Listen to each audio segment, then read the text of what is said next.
So when I hit my 50s, everyone started saying to me, you got to play golf. You got to get into golf. Golf is where it's at. Well, obviously a number of years later, I've chosen flight simulation instead. So today, I'm going to put the really powerful retirement and very popular hobby of golf head to head with flight simulation. I'm going to rank them across 6 key criteria, and let's see which one comes out on top. Now, full disclosure, I have never played golf. The indoor mini golf, golf on a computer game, absolutely. Can probably hold it with the best, but I have never played outdoor golf.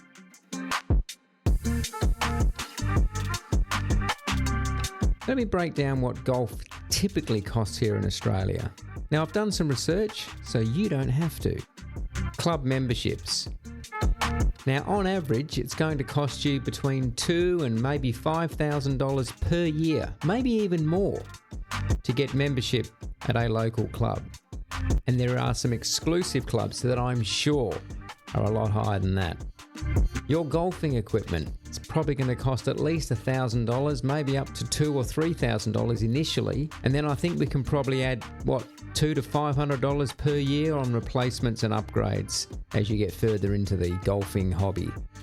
Let's add balls, tees, and those accessories. And yes, you are going to lose your balls. Maybe I should say that differently. You are definitely going to lose golf balls. You know it, and I know it. And then we've got to think about the lessons. You obviously want to improve, so you're probably going to have to factor in some golfing lessons from time to time. Now that could set you back another $500 to $1,000 per annum, potentially. Oh, don't forget about the clothing, the shoes, the gloves. You've got to have all the parts if you're going to be playing golf properly. So by my rough mathematical calculation, that's probably $5,000 to $10,000 per year. So over 5 years, that's anywhere between $25,000 and $50,000. Let me know in the comments if I'm about right. Now, by comparison, a flight simulator can certainly get up into the echelons as it relates to cost. There is no real ceiling there. Some are very, very expensive. For the majority of people who use desk-based flight simulators, you would definitely get away with something for less than $10,000. Now, that's a one-off investment, and you wouldn't need to be spending anything more year on year. You may, to be fair, decide to do an upgrade 3 or 4 years down the track. So let's add another $5,000 in terms of some hardware upgrades and so on. I think you could probably come out between $15,000 and $20,000 at an absolute limit on flight simulation over a 5-year period. Cost category, score 1 for flight sim.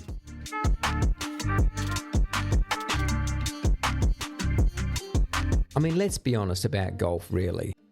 You pretty well need good weather, and in many places, that can be a gamble. Got to be playing in daylight hours, and most courses will close at dusk. You are going to be walking quite a bit, at least 5, 6, 7 kilometres per round. Let's talk about the time commitment. Good 18 rounds of golf, what's that, 4 to 5 hours, your whole morning gone, or afternoon? Transport? You've got to drive to the course, play there, drive all the way back. That course could be close by, or it might be kilometres away. Booking ahead, even if you're a club member, I'm sure there is booking issues where you need to be locking in the slots that you want to be playing on. It's a typical summer's day. It's 39 or 40 degrees Celsius outside. 1 o'clock in the afternoon, the sun is blaring, 0 wind, flies are a mess, and your tee-off time is 1 p.m. and you've got 18 rounds in front of you. Walking around a golf course all afternoon in 40 degrees of heat, that's not a hobby, that's not enjoyment, that's punishment. Now, flight simulation, completely different story. 24/7 availability. You can be flying at 6 a.m, midnight, does not matter, any time of the day or night. Climate controlled, air conditioning in summer, heating in the winter. 0 physical barriers. You can sit nice and comfortably in your chair. Cozy, wonderful. Flexible time commitments. You can fly for 10, 15 minutes, do a quick circuit, or 8, 10, 12 hours on a long haul flight. Choice is yours. And here's the kicker. I can literally fly anywhere in the world. anywhere. You golf guys are stuck with whatever golf course is within driving distance. Accessibility winner? Flight simulation.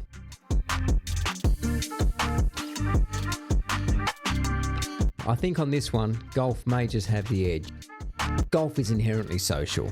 You're out there with your mates, your friends, your work colleagues. You're having a laugh, bit of banter as you throw down those shots. And then there's the 19th hole afterwards, having a beer and sharing a few stories. It's really a good built-in social structure. You're physically meeting with people, not virtually, physically. You've got the clubhouse culture, social hub, having events, competitions, all that sort of thing.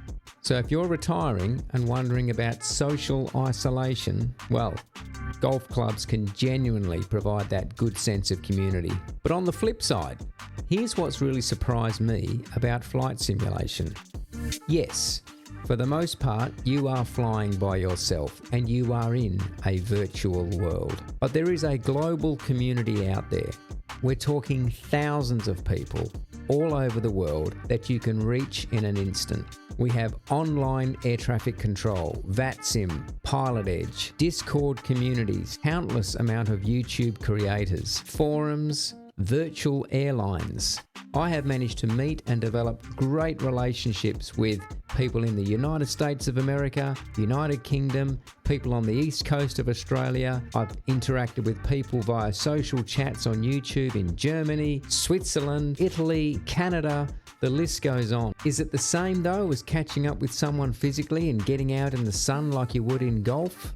No, not even close. I think on this one, whilst flight simulation can also be quite social, golf has definitely got the edge. Score 1 for golf.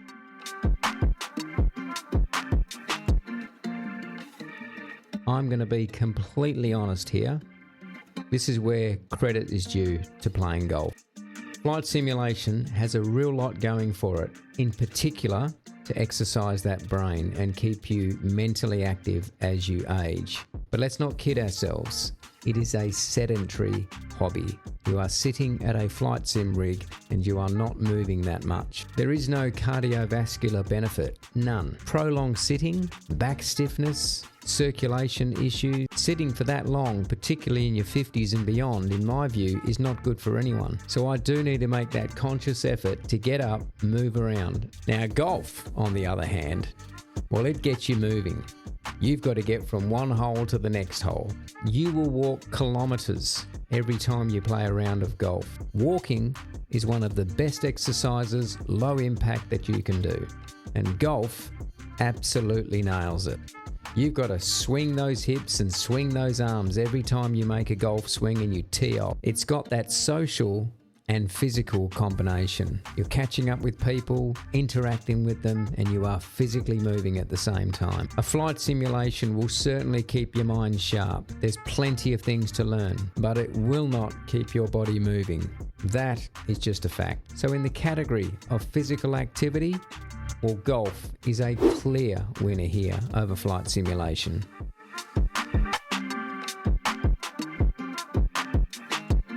Now, both hobbies have learning curves, but they're completely different types of challenges. Now, the golf learning reality for all you golfers, and I'm sure you will agree, it looks easy, but it is deceptively difficult. Now, from what I'm told, it's a slow improvement. It may take years for you to perfect that beautiful swing. There is that frustration factor. On a good day, you'll be good. And from what I've been told from good friends of mine who play golf, there's probably more bad days than what there are good ones. Why don't you just go home? That's your home! Are you too good for your home? You can be practicing for months and drive every single time, slice it into the trees. Now, according to what I've read, the average golfer takes about 3 to 5 years to be able to break 100. Now, flight simulation is a completely different learning curve. Unlimited practice. You can fly the same approach in the same conditions 50, 60 times in a row if you want to. There are no weather limits. You can practice anytime in any conditions. You've got scalable complexity. You can start with the Cessna 172, and as you evolve and as you grow, just like a pilot would in the real world, eventually end up in the large commercial jets. And what you learn in the flight simulator, you can actually apply to real world conditions. And here's what I love about the flight sim progression. Every flight you take in a flight simulator is a great learning opportunity. And unlike golf, where a bad day can really rattle your cage and wreck your confidence, in a flight sim, you just reload and start again. Now let's be fair, golf does have one thing going for it. It's the simplicity of entry. You can grab a set of clubs and hit balls day one. Flight simulation does require some technical setup and there's some initial learning investment. So on the category of learning curve and progression, hate to say it golfers, I think flight simulation is a winner here. I'm sure this is going to invoke some controversy.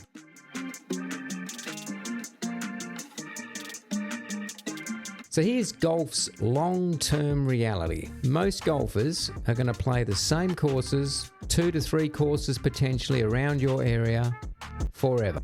Limited variation in that is pretty much going to be the same activity time and time again. There are going to be weather restrictions. It's going to be too hot one day, it's going to be too raining and windy and wet and wild the next day. You may get that plateau frustration where your skills just taper off and you cannot advance anymore. Your motivation may drop as a result. Flight simulation, well, I reckon it's got a completely different long-term outlook. There are tens of thousands of airports worldwide, as we know in the real world. They are digitally mapped into a flight simulator, and they're just the ones that are recognised. I haven't even included all of the small regional bush ones, Papua New Guinea type stuff that's really off the map. You will never run out of places to go and see.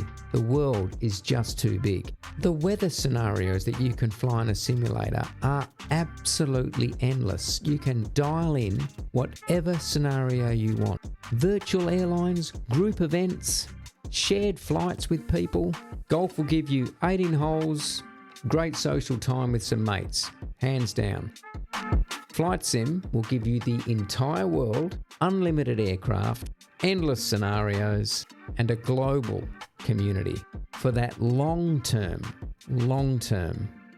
engagement and variety, I've got to go for flight sim.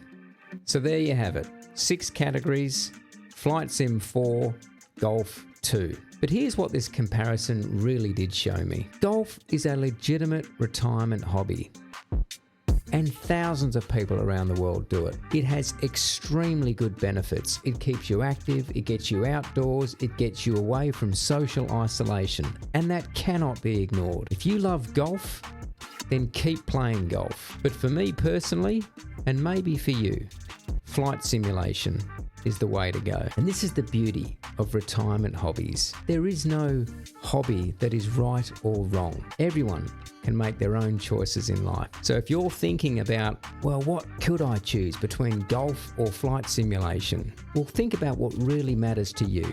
Whilst I've been somewhat lighthearted here in this review down today, I think what really matters is that you are doing something in retirement to keep yourself both mentally and physically active. So drop me a comment and leave your feedback down below. Are you team golf or are you team flight sim? I would love to hear it.